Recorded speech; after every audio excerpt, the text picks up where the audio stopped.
Welcome to Talking Black and Blue, where the rivalries run deep and every Sunday is a battle. I'm your man, Wil McCann, and along with my partner, Tellis Everett, we're a couple of fans from the heart of the Midwest bringing you real talk and weekly breakdowns from the NFC North, the Black and Blue division. So whether you rep green and gold, Honolulu blue, purple and gold, or you rep the monsters of the Midway, you are in the right place. So lace up, strap in, and let's talk black and blue. Tell us, my man, it's been a minute. What is up? What's going on? I know we bumped to each other in the office this week. First time in a while. First time in a minute, right? Yep. But hey, we appreciate you guys joining us. Thank you for supporting the Black and Blue podcast. Tell your football friends about how much fun we have over here. Just a reminder, Wil and I are real estate agents in the state of Michigan. If you or someone you know is talking about buying, selling, or investing in the next 3 days, 3 weeks, or 3 months, hit us up for a winning game plan in real estate. What's going on, Wil McCann? What's going on, Tel? Hey, man, like you said, been a minute, man. We ran into each other in the office. You know, life happens, man. Events happen. Business happens, right? So you and I have just been missing each other, man. I've been unavailable to record our show, but I'm looking forward to getting back into it today, man. We're about to roll into the season. Today is July the 29th as we record this show. So most teams have reported to training camp by now. In fact, the Hall of Fame game is going to be August the 6th, which is a week from tomorrow. So it's next week, Friday. We'll be seeing the games will start kicking off. The preseason kicks off. So we're going to roll right into next week. We're going to start doing previews of the teams. We've been breaking down the individual units on all the teams in the division. Never got a chance to do the defenses. So we're going to move today to talking about the coaches. And we'll get to the defensive discussion as we break down the individual teams. But today we're going to be talking about the coaches in the NFC North.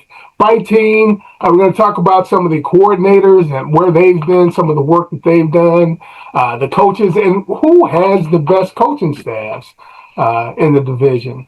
So, Tel, as you got into this and start digging into some of the information, and tell me what some of your thoughts are preliminary. Yeah, there's been a few changes in the NFC North as far as coaching staff goes. Mm-hmm. Not head coaches, but assistant coaches. So it's interesting to see your take on how you graded that type of thing. So yeah, I'm excited to get into it. Cool. So let's get started. Today will be the last time we will reference the reverse order of the way the teams finished in the division last week. Next week, we will start with the division winners from 2025, and then we'll just start to move into where the teams rank from week to week with our discussions. All right, so let's kick it off by talking about the Detroit Lions.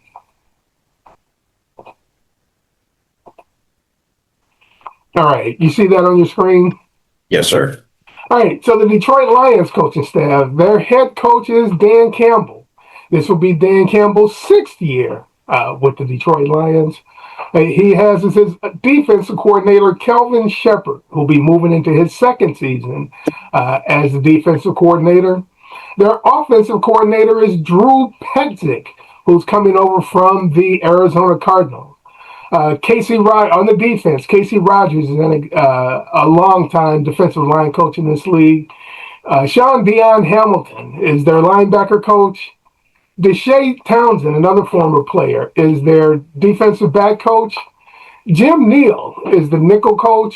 And Dave Phipp is the special teams coordinator.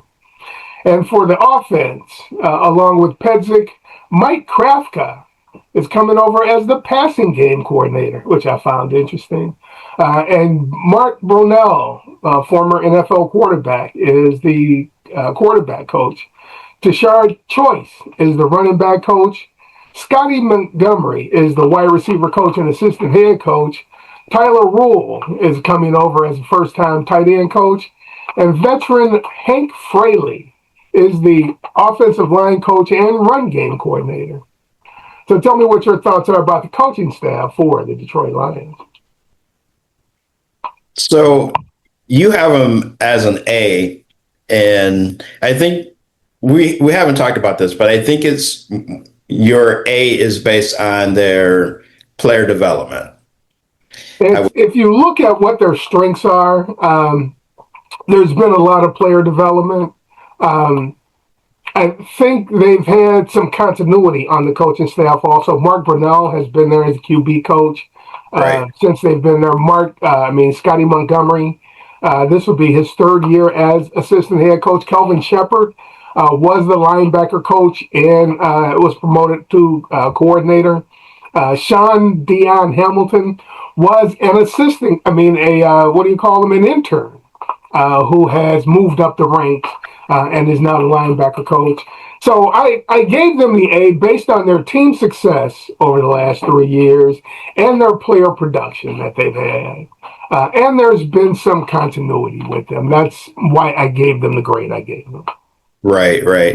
And I think the coaching staff really reflects Dan Campbell's attitude as well, right? So when you look at Dan Campbell and the issues that the Lions were having offensively at the beginning of last year, and then he takes over the play calling and they look a little bit better on the offensive side of the ball. So again, for me, I think the score is a little high for them. Okay. Fair. Because I need to see Calvin Shepard do it again. Mm-hmm. I hear you. To borrow one of your phrases. I hear you. Right. I hear you. And I need to see what Petzling's going to be. What's that going to look like? Is he just coming in to call the plays that Dan Campbell wants, or does he have his own playbook that he's bringing in? And he's coming from Arizona, so from the Cardinals. Wasn't really impressed with what they were doing down there offensively, but that might be just because of the type of personnel that he had and who he had at quarterback. So I'm still kind of out on where they're at in the NFC North as far as, are they the number one coaching staff, or are there other coaching staffs that are going to be better than them? I feel like they're kind of in the middle of the pack right now for me.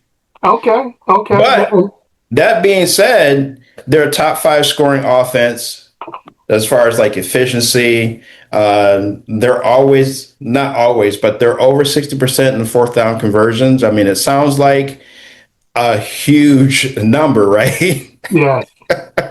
But they do go for it a lot. So they do. Yeah, and then red zone conversions, they do a pretty good job at that as well. So again, for me, I'm not really, I got to see what the defense is going to look like, especially with some of the issues that have been going on off season. And we still don't know if some of those players are coming back from injury. That is definitely a concern with players coming back from injury. Absolutely. So what grade would you give them then? I gave them 18 out of 20. Where off the top of your head would you put that number? I would probably put them at a solid B. 16 and a half. Yeah. In there, 16. Yeah. Okay. And that's fair. Like I said, based on their team success, and that was in the past, right? Mm-hmm. And like you said about Shepard, he's got to do it again. I like their coaching staff overall. Campbell has an affinity for former players who've gone into coaching, right? Yes. Shepard, Hamilton, Townsend, all played in the league. I don't know if Casey Rogers did or not. Brunell, Tashard Choice, and Hank Fraley all played in the league, right? Hank Fraley is one of the better offensive line coaches in the league. You stole one of you've been looking at my notes because you mentioned how the Lions were 5th in offense last year. That was one of the points I was going to make, that they were 1st in offense in 2024, and then finished 5th last year. 5th is actually pretty good. But people were comparing them to the 2024 team. Bob, my man with the Bears, name eludes me right now. Johnson? Say it again? Ben Johnson? Ben Johnson. I said Bob. Ben Johnson. A lot of people attributed that slip to Ben Johnson, and a little bit maybe, but I still come back to the issues they were having in the middle of their offensive line, and Right. contrasting that to the Bears and how solid the middle of their offensive line for. And when that happened, how that team took off. Like you said, once Campbell started calling plays, I think he kind of recognized more we need to run plays that help their young offensive line. And I think they got a little better from there. Right. Some people have said they would never hire a defensive coach as their head coach because of the turnover in coaching staffs. If your offense does well, your quarterback coach and your offense coordinator are going to get opportunities somewhere else. And because there's always going to be turnover in staff, people feel, there's a common opinion, I should say, that having a offensive head coach benefits you more because he's able to continue to work with the quarterback regardless of who the coordinator is. Correct. While there is some truth to that, I just think a great coach is a great coach, man, regardless of how he got to his position. If he is a leader of men and he understands the game, he will get it figured out. Right, right. What's my man's name? New England. Why can't I remember names this morning? Belichick. Common names too, right? I'm not even searching for obscure names. I can't remember common names this morning. But Belichick. Belichick was an offensive coach. Was a defensive coach. His entire career had been the defensive coordinator for the Giants. When they had some coaching turnover and they had a young quarterback in Tom Brady, he took over and became the quarterback coach. So if you know football, man, you know football. Yeah, and but wasn't he I might be thinking about somebody else, but I thought Belichick was an offensive coordinator in college. Belichick's father was an offensive coach that he used to work with, but no, he's always been a defense. Okay. So, yeah, I felt like there was some connection there where he had an offensive perspective. I've got to go back and look at that. I didn't think he had. Yeah. But, even if his dad was, then, he's sitting at the kitchen table with dad. Yes. So, yeah. And that's how he talks about, that's how he met, I know I'm getting off subject here, my man that coached at Alabama, I can't even remember, Saban. Why can't I remember names this morning? I know why, because those aren't the names I prepared for. Nick Saban. He met Nick Saban because Nick Saban shared an office with his dad when they coached at one of the military academies. Yeah. All right, well, that's the Detroit Lions. Let's move on and talk about the next team. One of my favorite teams in this division, man. The Minnesota Vikings. Jesus Christ. Can you read that? I can read it. It's kind of bright, though. I got to check my colors next time, man. That didn't look that bright when I did it before. But the Purple People Eaters, man, even though they're not those guys anymore, there's no Carl Eller and Alan Page on this team. But their head coach is KOC, Kevin O'Connell. Their defensive coordinator is Brian Flores. Their offensive coordinator is Wes Phillips. And on the defensive side, they also have Marcus Dixon as their D-line coach, Mike Serrano as the linebacker coach, Durante Jones is the defensive back coach, and the special team coordinator is Matt Daniels.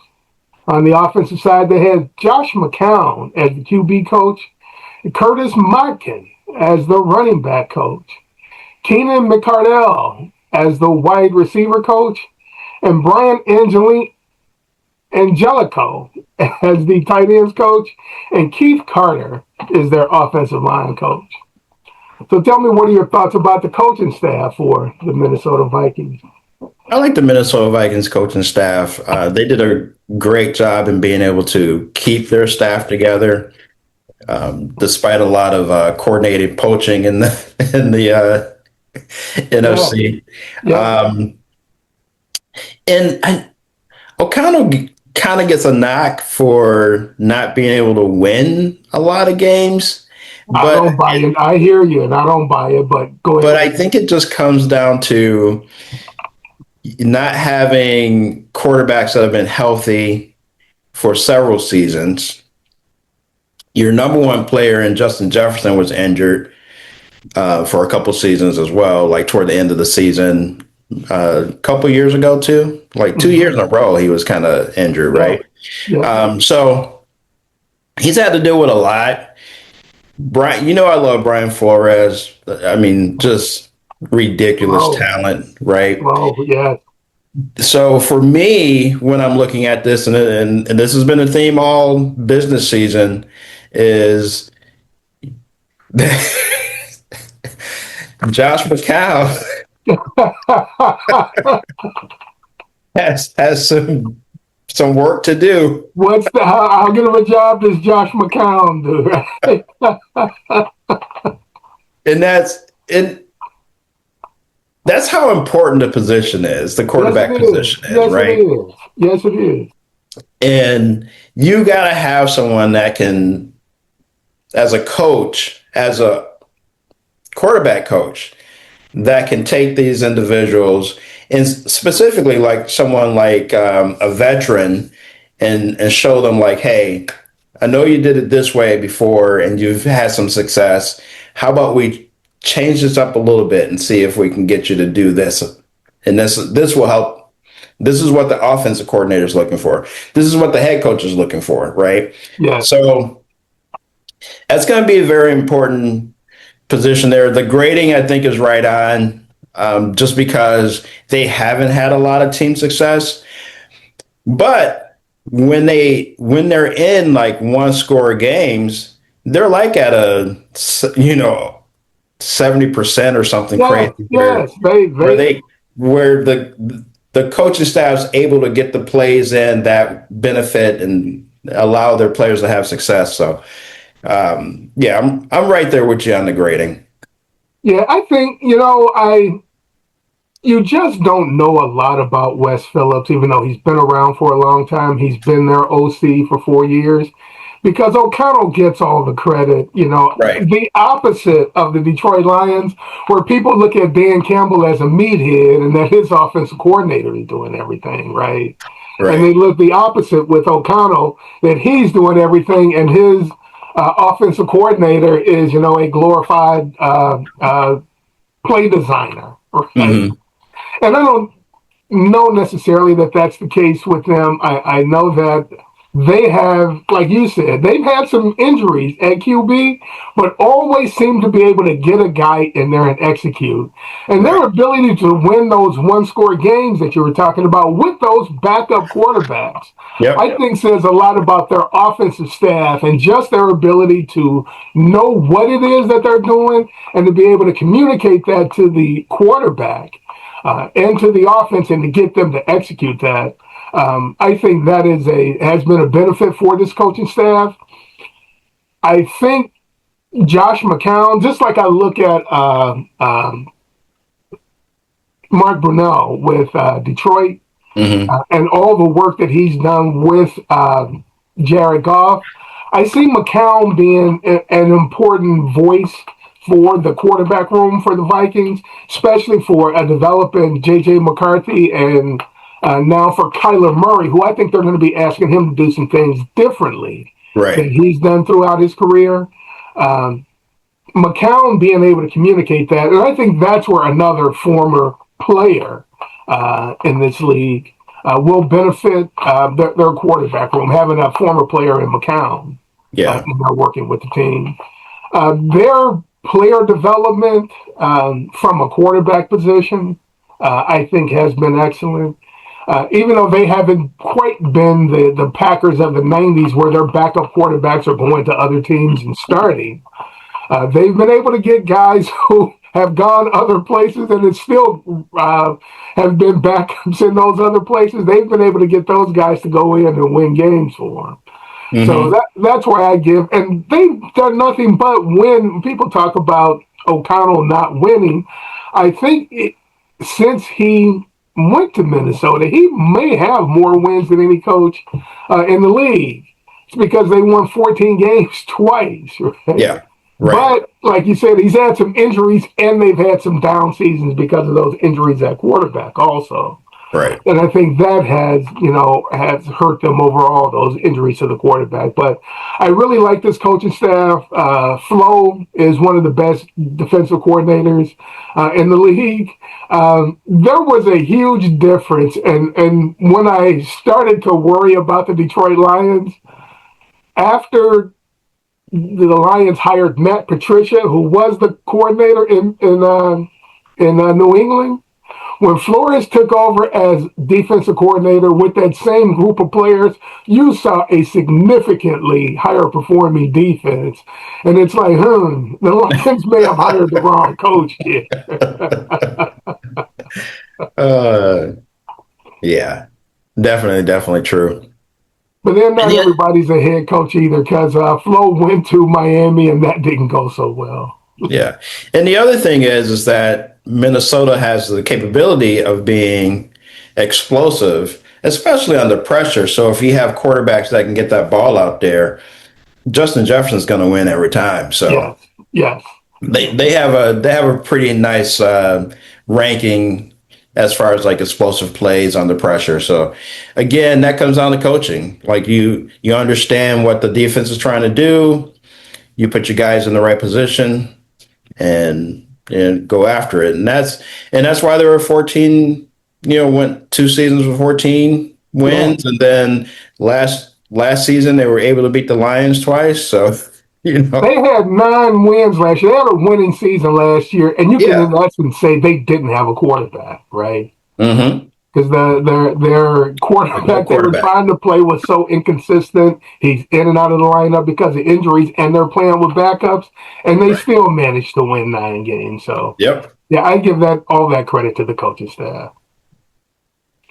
All right, so move on to the next team in the division. Let's talk about the Green Bay Packers. Man, that yellow is... Ooh, that yellow is killing me, bro. All right, let's talk about this team. Their head coach is Matt LaFleur, who's been the head coach for the team 6 years now. Jonathan Gannon is their new defensive coordinator. And Adam Stenavich is their offensive coordinator. Also on the defense, they have Jason Rubrovich as their D-line coach, Sean Duggan as their linebacker coach, Derek Ansley as the D-back coach, and Rich Bashada as their special teams coordinator. On the offensive side, they have Tom Clements as the quarterback coach, Ben Simmons as the running back coach, Jason Vrabel as the wide receiver coach, John Dunn, the tight end coach, and the O-line coach, Luke Butkus. So tell me what you think about the coaching staff for the Green Bay Packers. Yeah, I think we talked about Kevin O'Connell getting a little bit of heat. Matt LaFleur every year seems to get some heat too, but he does an outstanding job as a head coach. I think he just has his personality just seems more to me flat. And the offense comes out flat, even though they are one of the best at open script, that first drive. Yeah. They're one of the best in the NFL like that, right? So, but every year we're halfway through the season, we're talking about, is he on the hot seat? And that just is incredible to me. Like, what are we doing?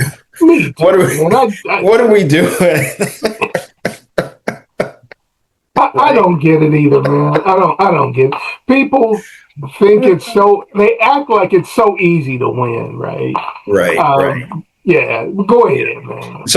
So of course, for me, the one coordinator that we're looking at is Jonathan Gannon, because he comes in and replaced Jeff Hafley, who is now the head coach in Miami.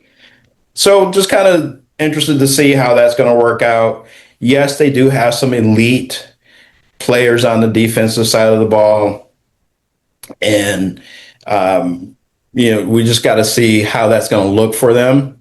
But overall, I agree with your grading for them. If they could get their, and we talk about this almost every week, if they can get their wide receivers together and they have more consistency. And they've got a number 2 receiver they're paying like a number 1, which to me is going to end up being a salary cap issue. But that's a story for another show, right? Yeah, but in a sense, it's part of the development of the players, right? Yes. Yes. So if you can get your receiver room developed, you took in my opinion, you got a wide receiver 1 in Golden, but he's got to be developed. He's got to get there, right? That's just my opinion. Yeah, I hear you. And I'm the opposite on that. You're nobody until you do something. Yeah. Your potential don't mean anything until you do something. But that's my point, is that he has a potential. Yeah. And they've had a lot of receivers that have potential, but none of them seem to have gotten there. So that's part of that development that you're talking about when you're talking about the coaching and the scoring and those type of things. But yeah, I think it's pretty straight on right there. Yeah, Stanovich has been with LaFleur, I think, since LaFleur took the job. So he's been with the team for a minute. I think he does a fine job as the OC. They always seem to me to be ready for the big games. I understand why people say, no, I don't. I was going to say, I understand why people say LaFleur doesn't win. They say he doesn't win big games as if it's easy to always win, these games against other top-notch teams, or these games against playoff teams. These playoff games that are on the road are not easy games to win, man. So I'm not, I won't say never. Seldom do I knock a coach for not winning playoff games on the road. The fact that they made it to the playoffs, I think they get credit for. And then, of course, only the best of the best will consistently win playoff games on the road. But it all depends on the team that you have, right? And who your quarterback is and how good is your defense.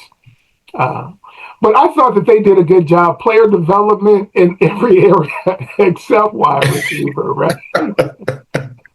Right. Kenny Clark, I thought, was a guy who developed. Quay Walker and Edgerrin Cooper, I thought, were guys that developed on the defense. Their O-line, I think, we've seen some development there. Definitely have seen some development out of the tight end position on this team, right? We've talked about Kraft and Musgrave, even though, Musgrave was the guy they drafted to be the man, but Kraft has developed into the player who probably is, who's definitely been their most consistent receiver because he's been healthy. But I think they've done a good job in player development. I think Jordan Love is better than a lot of people give him credit for or talk about. I'm severely disappointed in a lot of these top 10 lists I'm seeing of top 10 quarterbacks in the league because people have such recency bias, right? Right. And they're on the one-hit wonder list. How Drake May and Bo Nix gets on lists ahead of guys like not Kyler Murray, Jordan Love and Jared Goff just boggles my mind, right? And Jalen Hurts. They're on list above Jalen Hurts too. But I think that overall, I think the Packers do a good job as a staff in developing players. Yeah, and I think you're talking about those lists out there. Yeah, there's some out there where I was just like, yeah. Next off season, that's one of the things you and I are going to do, man. We're going to do our own top 100 players and our own top 10 quarterback list. And for all you out there listening, do the same. I guarantee our lists are going to be better than yours. Right. Exactly. Exactly. We definitely will be better than these media guys. That's for sure, right? Let's move on and talk about the next team, the Chicago Bears. The Bears are headed by Ben Johnson, former OC for the Detroit Lions, that we've talked about. Their defensive coordinator is Dennis Allen, son of one of my former favorite coaches, George Allen. And their offensive coordinator is Press Taylor, a veteran coach in the NFL. On the defense, along with Dennis Allen, they have Jeremy Garrett as their D-line coach, Bill Johnson as the linebacker coach, Al Harris as the D-back coach, and Richard Hightower is the special teams coordinator. And on offense, they have J.T. Barrett as the QB coach, Eric Stutzville as the running back coach, Antoine Randall as the wide receiver coach, Jim Dre as the tight end coach, and Don Rouser as their O-line coach. So tell me, what are your thoughts about the coaching staff for the Chicago Bears? Yeah, I think your scoring is right on with the B plus 16. All these teams have had some type of coordinator switch, except for the Vikings. So for me, it's that offensive coordinator situation, right? Where you had Doyle go to Baltimore, I think. Yep. So it's the second year for Ben Johnson. And like you were talking about, a lot of people were saying that Ben Johnson, when he was with the Lions, it was just, he was the head of the snake. And Yeah. right, where is that the same thing here? Is he, we know it's his offense, right? Yeah. So what is the offensive coordinator really doing in Chicago? Not quite sure, but it's still interesting to kind of see how that's going to play out. And then just the quarterback development, continue to develop Caleb. I think Barrett there is going to continue to get him where he needs to be. So I'm excited about where they're at. I like the scoring. There's not much that I can add to that. I think they do a really great job at some of developing these players, right? I mean, we talked about last week with Loveland as a tight end, just came right in and just, man. So definitely, the improved offensive line, how they just kept getting better, throughout the season, right? I think on the defensive end, you just want to see some exciting stuff as far as like being able to get off the field, right? Without having to rely on being the leader in turnovers. Without having to have a turnover, right? Right. How about just getting a stop, right? Exactly. So yeah. Go ahead. Oh, I was just going to say this. So I'm excited about the NFC North and everything that's been going on. I think the Chicago Bears coaching staff is right up there with everybody else. That's why the division is so tough. Yeah, I agree with you. I think there are four really good head coaches in this division. I think all the coordinators in this division are really good also.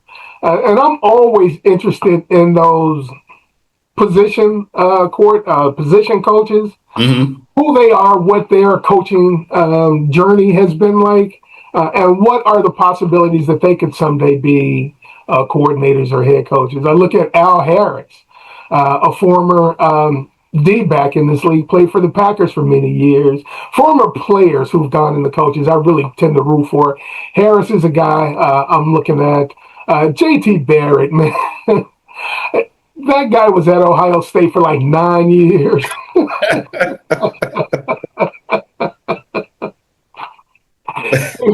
I think he was Big Ten Offensive Player of the Year one year.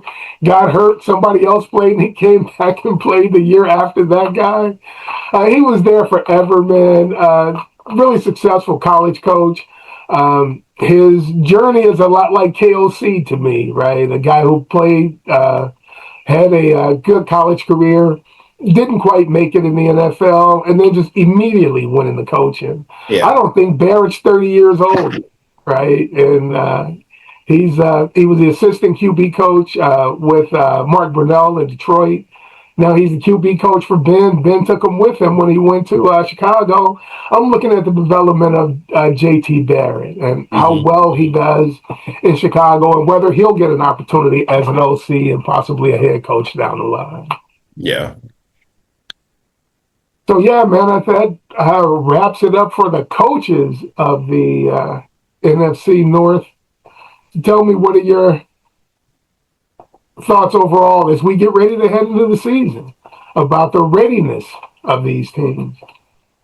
Well, I feel like with the coaching staffs that are in place, they're all established coaching staffs. Of course, we have Ben Johnson on his second year as a head coach, but he has been in the NFC North for 4 years, right? Yeah. So again, these coaches have they have a pedigree, they have a history. You know what you're getting from them. Yes. Right. And they're all just really just hard-nosed, right? Like they're really into the NFC North. They know what it is. Yeah. Right. So I'm excited to see what's going to happen this football season. I know we're in the office and you dropped the Hall of Fame game on me for next week. I was like, what? Next week? What? Right. What's going on? Yeah, it snuck up on me too. I happened to be listening, I think, to NFL radio, and somebody mentioned teams going to training camp. I went, training camp? Wait a minute. Had to check my calendar. I'm like, yeah, it is that time. Oh, I know what it was. It was NFL Network. They started talking about like back to work weekend or whatever they call the weekend or the week where teams started going back to training camp. I'm like, is it that time already? And look at the calendar like, yeah, it is. Yeah. So I'm getting excited. It kind of snuck up on me. So I'm ready to go, man. Yeah, the business season ended quickly, right? Right. So yeah, man, we're full tilt from here on in. We will have our weekly shows now. From here on in, we'll be starting our preview shows next week with the Chicago Bears, and then we will do Packers, Vikings, Lions, and a season preview the week before the season starts. And then we'll just have our weekly preview and review shows as the season goes on. Nice. I think we'll have some predictions on that season preview. We'll have some season predictions. There will definitely be some season predictions there. Some of the things we predicted last year, we'll probably add some new ones this year. Definitely predicted not only division winners, playoff teams, but who some of the individual players are in the division who we think are going to shine this year. Yeah. Nice. All right, man. With that, go ahead and put a bow tie on this episode for us. All right. Hey, we appreciate y'all hanging out with us. You know, Will and I love talking football, but when we're not breaking down the NFC North, we're helping people buy, sell, and invest in real estate. If you have questions about your next move, don't fumble the ball. Contact us for our winning game plan in real estate. Fellas, share the pie with your buddies. Ladies, share it with your crew. Make sure you hit that subscribe button, and don't be a knucklehead. Drop us that 5-star rating. Absolutely. Hey, we appreciate everyone who listens. Jason B., where have you been, my guy? You're supposed to be listening every week. But we appreciate everybody who's been supporting us, man. We appreciate all the kind words we get from people who listen. And we will see you next time. Yes, sir.